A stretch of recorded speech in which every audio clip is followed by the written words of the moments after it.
Willkommen zu einem neuen Video auf dem Rauschkultur-Kanal. Wieder mal ein Re-Upload von 2019. Dieses Mal über Habichtskraut, Hieracium pilosella, aka das kleine Habichtskraut. Eine milde, legale, psychoaktive Pflanze, die man auch wild finden kann in Deutschland. Ich habe bereits den ersten Teil meines Erfahrungsberichts zu dem Habichtskraut hier auch hochgeladen. Findet ihr in der Beschreibung oder einfach auf meinem Kanal und auch ein paar weitere Erfahrungsberichte zu Canna zum Beispiel oder Baybean. Jetzt viel Spaß mit diesem Video von vor inzwischen 6 Jahren. Dieses Video dient der Informationsverbreitung und Aufklärung. Es handelt sich weder um grafische Darstellung von Konsumhandlungen noch um Verherrlichung oder Konsumaufforderung. Laut YouTube-Nutzungsbedingungen sind solche Videos vollkommen erlaubt. Ich rate vom Konsum jeglicher hier erwähnter Pflanzen ab. Solltest du dich dennoch für den Konsum entscheiden, informiere dich vorher genau und bei vielen verschiedenen Quellen. Nur für volljährige, gesunde und psychisch stabile Menschen.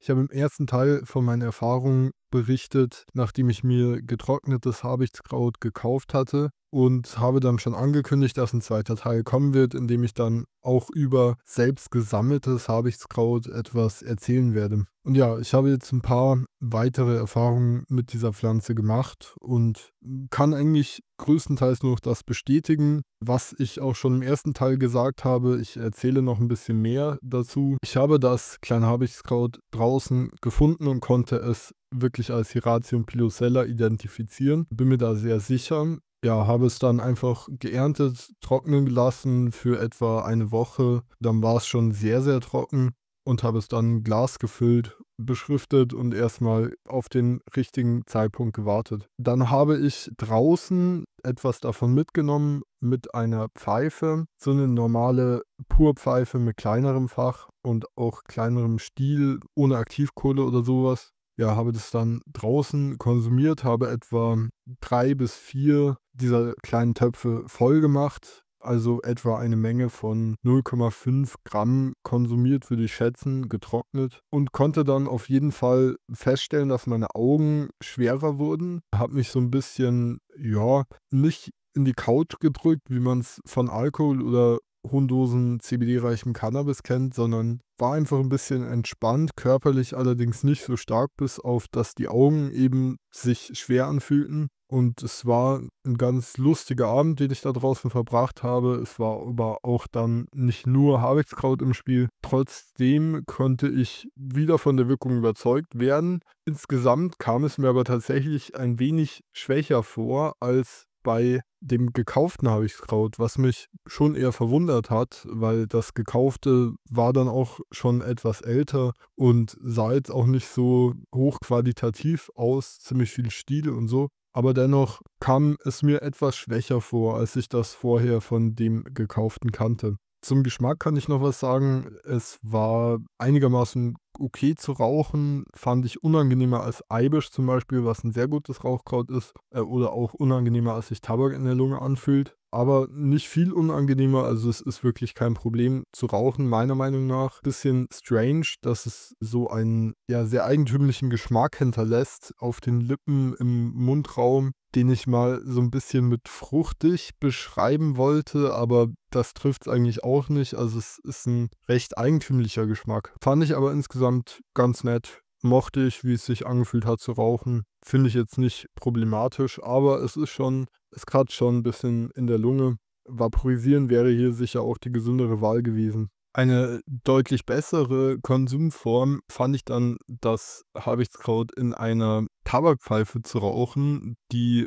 naturgemäß etwas größer ist und die auch einen Aktivkohlefiltereinsatz hat. Da kauft man sich dann diese kleinen Filter, die man dann so 2, dreimal benutzen kann. Und das macht den Rauch schon merklich milder, also wirklich weitaus milder und weitaus angenehmer zu rauchen. Und man kann einfach, viel größere Mengen konsumieren, ohne dass es zu heiß in der Lunge wird oder so. Wirklich gesünder ist das natürlich auch nicht. Man nimmt nach wie vor sehr viele Schadstoffe auf und die Aktivkohle filtert auch nicht alles raus, was irgendwie giftig ist. Natürlich nicht. Angenehmer ist es allerdings, muss jeder selbst entscheiden. Ich habe hier bei diesem Versuch das gekaufte Habichtskraut verwendet und es eben in einer solchen Tabakpfeife geraucht und habe die Pfeife sehr vollgestopft und konnte davon wirklich sehr lange ziehen. Also, ich habe locker so 10 Minuten an dieser Pfeife gezogen, immer mal wieder. Es glüht dann ja auch ein bisschen, also, man sollte vielleicht ein bisschen geübt im Pfeiferauchen sein.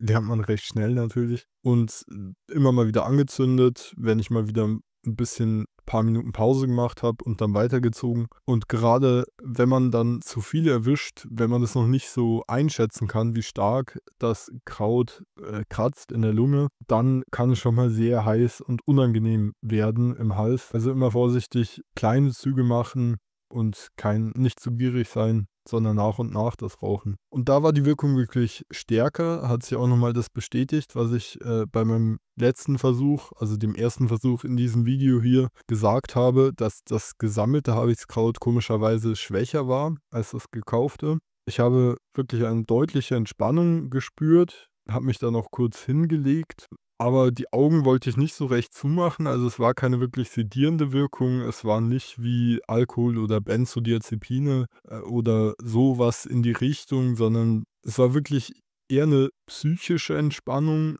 aber auch die Augen hat man wieder gemerkt, dass die sich auch entspannt verhalten. Ja, war schon sehr beeindruckend, dass es wirklich ein intensiv wahrnehmungsveränderndes Gefühl war. Ich habe dann auch meine Gliedmaßen angefasst und angeschaut und es hat sich alles ein bisschen fremder angefühlt, hat ein bisschen fremder gewirkt, so als wäre ich leicht dissoziiert gewesen, aber natürlich nicht so intensiv, wie das jetzt vielleicht klingen mag für den einen oder anderen, sondern wirklich immer noch subtil. Also, es ist nicht vergleichbar mit der Intensität von Cannabis, das auf keinen Fall. Aber trotzdem habe ich damit schon, ja, intensivere Erfahrungen gemacht als mit einigen anderen Kräutern. Damiana erscheint mir zum Beispiel schwächer, Muscatella, Salbei ebenso, Blauer Lotus, damit hatte ich, glaube ich, schon stärkere Erfahrungen, ebenso wie mit Dendrobium nobile. Das sind beides eher stärkere Pflanzen, finde ich. Aber das Habichtskraut ist in Sachen legalen psychoaktiven Pflanzen schon im Mittelfeld einzuordnen, kommt aber wie gesagt nicht an solche, krassen Hammer wie Cannabis oder Peyote oder DMT-haltige Pflanzen, Schlafmohn oder sonst was ran. Hammer übrigens ist jetzt nicht positiv wertend gemeint. Beides hat seinen Platz, sowohl die subtilere psychoaktive Wirkung mit wenig Gefahren, wenig Suchtgefahr, die man einfach mal zwischendurch einschieben kann, ohne dass man jetzt großartig auf Set und Setting achten muss. Ein bisschen natürlich trotzdem. Es kann einem natürlich trotzdem in ein negatives Headspace befördern, aber ja, es ist halt, nicht so risikoreich einfach. Das muss man schon sagen. Ich sage noch mal, vaporisieren ist besser, habe ich bisher noch nicht ausprobiert. Vielleicht kommt ja noch ein dritter Teil. Ich habe noch ein bisschen was, sowohl vom Gekauften als auch vom Gesammelten. Das waren jetzt so die beiden Raucherfahrungen, die ich gemacht habe. Das Gekaufte hat stärker gewirkt. In einer Tabakpfeife ist deutlich besser als in einer Pur-Pfeife. Allerdings, ja, auch in einer Bong funktioniert das gut. Könnte natürlich sein, dass Wirkstoffe abgefiltert werden, glaube ich aber nicht, dass es so tragisch ist. Also eine Wasserfilterung taugt sicher auch. Dann habe ich noch eine Erfahrung gemacht, wo ich mir einen Habichtskraut-Tee hergestellt habe. Dafür habe ich etwa 2 Teelöffel oder 3 Teelöffel wahrscheinlich eher verwendet. Und zwar eine Mischung aus dem Gekauften und aus dem Gesammelten. Habe das einfach mit Wasser aus dem Wasserkocher überschüttet und 10, 15 Minuten ziehen gelassen. Der Geschmack war nicht aufdringlich, also kein intensiver Geschmack, weder positiv noch negativ eigentlich. War angenehm zu trinken, überhaupt kein Problem. Und das habe ich übrigens gemacht, nicht allzu lang, nachdem ich diesen Pfeifentopf geraucht habe. Hatte also eventuell auch noch eine minimale Wirkung von der Pfeife. Zu der muss ich übrigens noch sagen, als ich dann aufgestanden bin, war diese entspannende Wirkung nicht mehr so doll da. Ich habe mich sogar eher angetrieben und aktiviert gefühlt, habe ein bisschen aufgeräumt, bin rumgegangen und so. Ja, man muss sich darauf einlassen, sonst wirkt es auch ganz anders und ist einfach nur eine subtile Wahrnehmungsveränderung. Ja, weiter im Text zum Tee. Ich habe das getrunken und habe dann so die erste halbe Stunde überhaupt nichts gemerkt, keinen Unterschied. Dann kam es mir schon so vor, als würde der Tee leicht wirken, als wäre ich leicht entspannt. Betonung liegt auf leicht, denn ich kann wirklich nicht sagen, ob das nicht nur ein Placebo-Effekt war,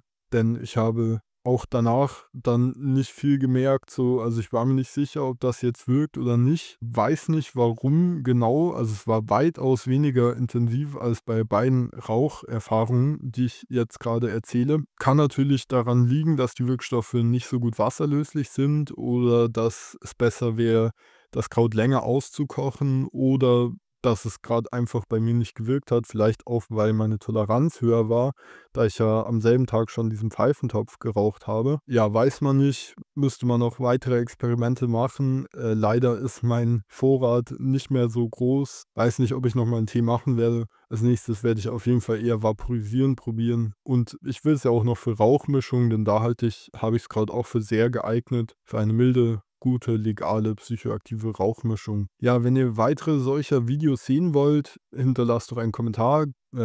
Könnt auch gerne Wünsche äußern. Ich habe recht viele Pflanzen da und habe viele schon probiert. Und auch wenn ihr eigene Erfahrungen mit dem Habichtskraut habt, hinterlasst einen Kommentar. Würde mich sehr interessieren. Gerne abonnieren und einen Daumen hoch geben und so. Das motiviert mich natürlich. Ciao, bis zum nächsten Video.